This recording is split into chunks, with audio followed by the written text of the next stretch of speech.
America के सबसे popular शहर न्यूयॉर्क से कुछ ही माइल्स की दूरी के ऊपर 130 एकड़ के ऊपर फैला हुआ एक छोटा सा जजीरा है। इस जजीरे का नाम है हॉर्ड आइलैंड। यहाँ पर आपको कई ऐसी बिल्डिंग्स मिलेंगी जो कि अब मुकम्मल तौर पर तबाह बर्बाद हो चुकी हैं और खंडरात में तब्दील हो चुकी हैं। ये जगह एक गोस्ट टाउन के तौर पर जानी जाती है और आम पब्लिक के लिए ये जगह ज्यादातर एक्सेसिबल नहीं होती। इस जजीरे की और इस पर रहने वालों की कहानी 300 साल पुरानी है। यहाँ पर आपको एक मेंटल असाइलम भी मिलेगा, एक हॉस्पिटल भी मिलेगा, कई तबाहशुदा बिल्डिंग्स भी मिलेंगी। यहाँ पर एक जेल भी है। यहाँ किसी जमाने में जंगी कैदियों को भी रखा जाता था। इस जगह ने कई तरह के पैंडेमिक्स भी देखे हैं और तो और इस जगह के ऊपर 10 लाख से ज्यादा लोगों की लाशें भी मौजूद हैं। अजीबोगरीब बात यह है कि ये 10 लाख लोग कौन थे इसके बारे में कोई भी नहीं जानता। कुछ अर्सा पहले हर्ड आइलैंड एक मर्तबा फिर खबरों की जीनत बना, क्योंकि इस आइलैंड के बारे में ये खबरें मीडिया पर दी जाने लगी कि यहाँ पर कोरोना वायरस से मरने वालों को दफन किया जा रहा है।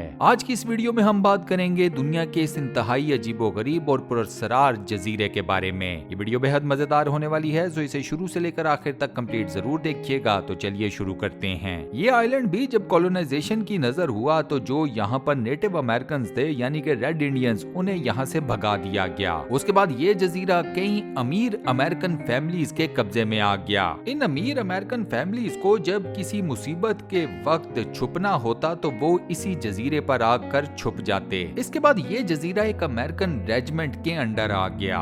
इस रेजिमेंट को तमाम तर जंगी ट्रेनिंग इसी जजीरे के ऊपर दी जाती थी। इसके बाद इस जजीरे को जंगी कैदियों की जेल के तौर पर भी इस्तेमाल किया जाने लगा। अमेरिकन सिविल वॉर में कन्फेडरेट्स जो भी अपना जंगी कैदी बनाते उसे इसी जजीरे पर लाकर फेंक दिया जाता। एक वक्त में तकरीबन 3400 जंगी कैदी इस छोटे से जजीरे के ऊपर आबाद थे। इन जंगी कैदियों में से 250 के करीब लोग तो पहले 4 महीनों में ही मौत की नजर हो गए। 1868 में इस जजीरे के 48 एकर्स की जमीन को न्यूयॉर्क सिटी ने परचेज कर लिया। अमाउंट तय की गई $75,000। न्यूयॉर्क सिटी की एडमिनिस्ट्रेशन ने इस 48 एकड़ जमीन को इस्तेमाल किया कब्रिस्तान के तौर पर। यहाँ पर लाशों को लाकर दफनाया जाने लगा। ये लाशें उन लोगों की थीं जो कि न्यूयॉर्क सिटी में किसी न किसी वजह से मारे गए या किसी तबाही मौत का शिकार हो गए और इन डेड बॉडीज को पहचानने वाला, इनकी शनाख्त करने वाला कोई नहीं था। यानी कि ये तमाम डेड बॉडीज अनआइडेंटिफाइड थीं। यहाँ से सफर शुरू हुआ इस जजीरे के आइलैंड ऑफ द डेड कहलाने का, यानी के मुर्दों का जजीरा। 1870 में अमेरिका को येलो फीवर नाम के एक एपिडेमिक ने आन घेरा। इस मर्ज में मुब्तला जितने भी लोग थे उन्हें एक एक करके इसी जजीरे के ऊपर लाकर रख दिया गया। इस जजीरे के ऊपर एक हॉस्पिटल मौजूद था। ये तमाम लोग इसी हॉस्पिटल में आकर करंटीना की नजर हो गए। उन जमानों में जो बहरी जहाज न्यूयॉर्क की पोर्ट की तरफ आया करते थे, उनकी भी एक रूटीन पक्की थी कि पहले येलो फीवर में मुब्तला तमाम मरीजों को हर्ड आइलैंड के ऊपर उतार दिया जाए और जो लोग सेहतमंद हैं, तंदुरुस्त हैं, वो बहरी जहाज में बैठकर न्यूयॉर्क सिटी की पोर्ट के ऊपर आकर उतर सकते हैं। इसके बाद इस जजीरे के ऊपर एक मेंटल असाइलम को तामीर किया गया जो कि इंतहाई पुअर इंफ्रास्ट्रक्चर और मैनेजमेंट का शिकार हुआ। यहाँ पर ट्यूबरक्लोसिस के पेशेंट्स का भी इलाज किया जाने लगा। उनके लिए भी एक अलग से वार्ड बना दिया गया। मेंटल असाइलम डील करता था सिर्फ और सिर्फ खवातीन को। उस वक्त दुनिया के पास ट्यूबरक्लोसिस का चूंकि कोई इलाज मौजूद नहीं था, लिहाजा ये बीमारी एक मोहलिक बीमारी के तौर पर कंसिडर की जाती थी। इसमें मुब्तला मरीजों को सोसाइटी से दूर ही रखा जाता था। लेकिन फिर ये हुआ कि इस वार्ड में से ट्यूबरक्लोसिस के 4 मरीज फरार होने में कामयाब हो गए। न्यूयॉर्क की अदालत के सामने जब ये केस पहुंचा तो अदालत ने ट्यूबरक्लोसिस के इस वार्ड को बंद कर दिया, ये कहकर कि इस वार्ड के इंतजामात इंतहाई नाकिस हैं। 1920 में स्पेनिश फ्लू एक अजाब की सूरत में न्यूयॉर्क के ऊपर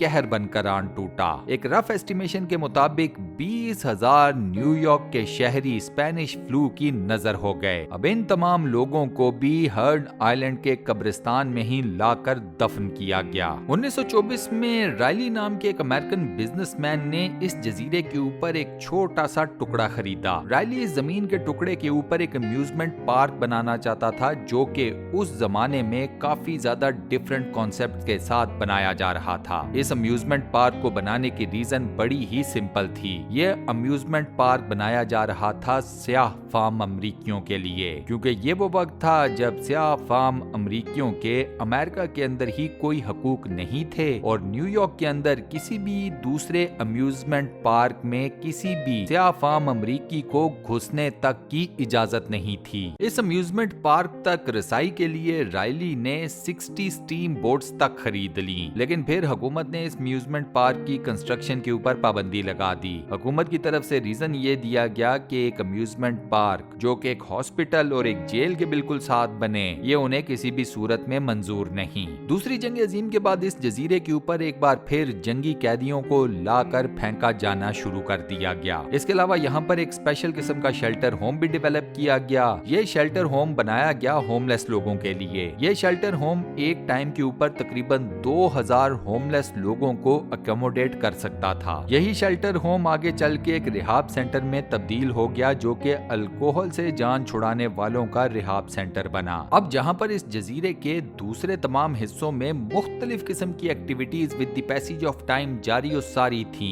वहीं पर इस जजीरे का एक खास हिस्सा पहले दिन से सिर्फ एक ही एक्टिविटी के लिए इस्तेमाल हुए चला जा रहा था और वो था इस जजीरे के ऊपर मौजूद प्राइवेट कब्रिस्तान। 1950 की दिहाई के एंड तक इस जजीरे के ऊपर तकरीबन 5 लाख लोगों को लाकर दफनाया जा चुका था। 2010 तक ये नंबर इंक्रीज करके 10 लाख लोगों तक पहुंच चुका है। ये प्राइवेट कब्रिस्तान शुरू में तो इस जजीरे के सिर्फ एक तिहाई हिस्से के ऊपर मुश्तमिल था, लेकिन अब ये कब्रिस्तान इस जजीरे के एक बहुत बड़े पोर्शन तक फैल चुका है। यहाँ पर अब एड्स के मरीजों को भी लाकर दफन किया जाना शुरू कर दिया गया, लेकिन इन मरीजों की लाशों को बाकी तमाम लाशों से थोड़ा सा फासले पर लाकर दफनाया जाता था। रीजन ये बताई गई कि कहीं ये एड्स की बीमारी एक लाश से दूसरी लाश में मुंतकिल ना हो जाए, जो कि डेफिनेटली मजाइका खेज बात है। 1977 तक हार्ट आइलैंड के ऊपर मौजूद ये प्राइवेट कब्रिस्तान पूरे के पूरे जजीरे के ऊपर फैल चुका था। उस टाइम से लेकर आज के दिन तक ये जजीरा जिंदा इंसानों से मुकम्मल तौर पर खाली हो चुका है। अब इस जजीरे की पहचान एक गोस्ट टाउन के तौर पर की जाती है। एक अंदाजे के मुताबिक हर साल 1500 लोग इस प्राइवेट कब्रिस्तान में लाकर दफनाए जाते हैं। ये आदादो शुमार इस कब्रिस्तान को अमेरिका का सबसे बड़ा टैक्स फंडेड कब्रिस्तान बनाता है और शायद दुनिया का भी सबसे बड़ा। इन डेड बॉडीज को किश्तियों के जरिए एक हफ्ते में 2 मरतबा इस जजीरे के ऊपर लाया जाता है दफन करने के लिए। इन डेड बॉडीज को दफनाने के लिए कोई स्पेशल किस्म का अमला नहीं है। दफन करने का काम लिया जाता है जेल के कुछ कैदियों से। ये कैदी लाए जाते हैं एक ऐसी जेल से जो कि इस जजीरे से कुछ ही फासले के ऊपर मौजूद एक दूसरे जजीरे के ऊपर मौजूद है। इन कैदियों को इस काम के लिए जो पे दी जाती है वो है 50 सेंट्स पर आवर, यानी कि 1 घंटे के 50 सेंट्स। यहाँ मैं आपको एक और हैरत अंगेज बात ये बताता हूँ कि इस जजीरे के ऊपर मौजूद वो तमाम तर डेड बॉडीज जो कि अब तक दफन की जा चुकी हैं, उनमें से 50% डेड बॉडीज 5 साल से कम उम्र के बच्चों की हैं। ये बच्चे मुख्तलिफ मोहलिक बीमारियों का शिकार होकर अपने खालिके हकीकी से जा मिले और अब हार्ड आइलैंड ही इन तमाम बच्चों की आखिरी आरामगाह है। इन डेड बॉडीज को दफनाने के लिए स्पेशल किस्म की खंदकें खोदी जाती हैं जो कि 3